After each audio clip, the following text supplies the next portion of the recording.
किसी समय की बात है, एक छोटे से गांव के पास एक पुरानी नदी बहती थी। लोग कहते थे कि वह नदी पहले बहुत ही विशाल और जीवंत थी, लेकिन समय के साथ धीरे धीरे सूखने लगी। किसी को नहीं पता था कि आखिर क्यों यह नदी सूख गई और क्या था उस सूखे का रहस्य। गांव वाले कहते थे कि नदी के किनारे एक रहस्यमयी मंदिर था, जहां पर अजीब घटनाएं घटती थीं। बहुत से लोग उस मंदिर के बारे में बात करते थे, लेकिन कोई भी वहां जाने की हिम्मत नहीं करता था। कहानी की नायिका तन्वी एक साहसी और जिज्ञासु लड़की थी, जिसे पुराने किस्से और कहानियों में गहरी रुचि थी। वह हमेशा उस नदी और उसके मंदिर के बारे में सोचती रहती थी। उसे लगता था कि कुछ खास था जो इस रहस्य के पीछे छुपा था, और वह यह जानने के लिए किसी भी हद तक जा सकती थी। एक दिन तन्वी ने तय किया कि वह इस रहस्य का पर्दाफाश करेगी। वह नदी के किनारे पहुंची और उसने देखा कि नदी का पानी बिल्कुल सूख चुका था। केवल सूखा और दरकता हुआ तल ही बाकी था।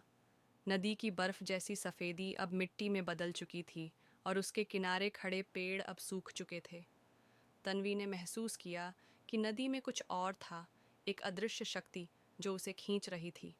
वह नदी के पास स्थित उस पुराने मंदिर की ओर बढ़ी।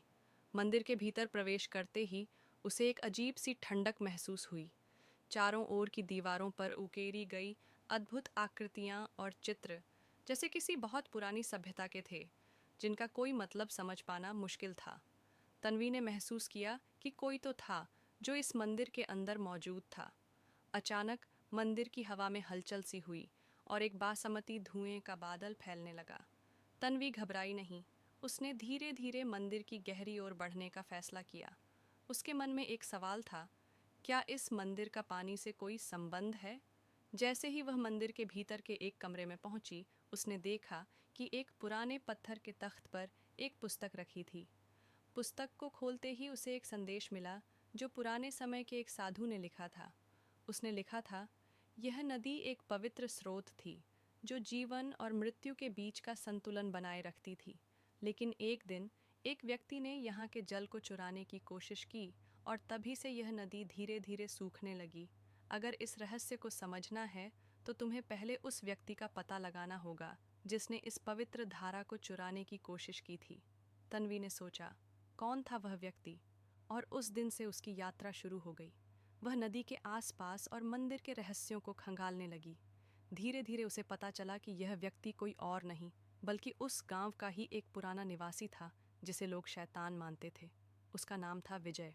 विजय एक बहुत ही काबिल और बुद्धिमान व्यक्ति था, लेकिन उसकी लालच ने उसे अंधा कर दिया था। उसने पवित्र जल की शक्ति को अपने निजी लाभ के लिए इस्तेमाल करने की कोशिश की थी। वह चाहता था कि नदी का पानी उसके अधीन हो ताकि वह उससे अमरता पा सके। लेकिन उसे यह नहीं पता था कि ऐसा करने से नदी का पानी सूख जाएगा और एक भयानक श्राप उसे और गांव को झेलना पड़ेगा। तन्वी ने विजय के बारे में सारी जानकारी इकट्ठी की और उसके बाद उसने तय किया कि वह उस श्राप को ख़त्म करने के लिए नदी के पुराने स्रोत तक पहुंचेगी। वह नदी के उस हिस्से तक पहुंची जहां से पहले पानी बहता था। वहां उसने देखा कि एक पुराना मंदिर था जो पूरी तरह से ध्वस्त हो चुका था। लेकिन मंदिर के अंदर एक पुरानी मूर्ति थी जिसके पास एक गहरा कुआं था जो अब सूख चुका था।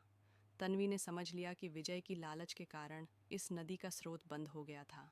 उसने अपने दिल में एक मजबूत इरादा बनाया कि वह इस जल को फिर से शुद्ध करेगी और नदी को जीवन देगी। तन्वी ने पूजा की और जैसे ही उसने मूर्ति के सामने हाथ जोड़े, एक अद्भुत घटना घटी। नदी के सूखे स्रोत से पानी बहने लगा और वह धीरे धीरे वापस बहने लगी।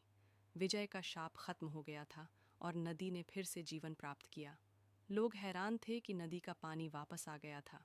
अब लोग समझ गए थे कि जीवन और जल दोनों एक दूसरे से जुड़े हुए थे और किसी की भी लालच से प्रकृति का संतुलन बिगड़ सकता था।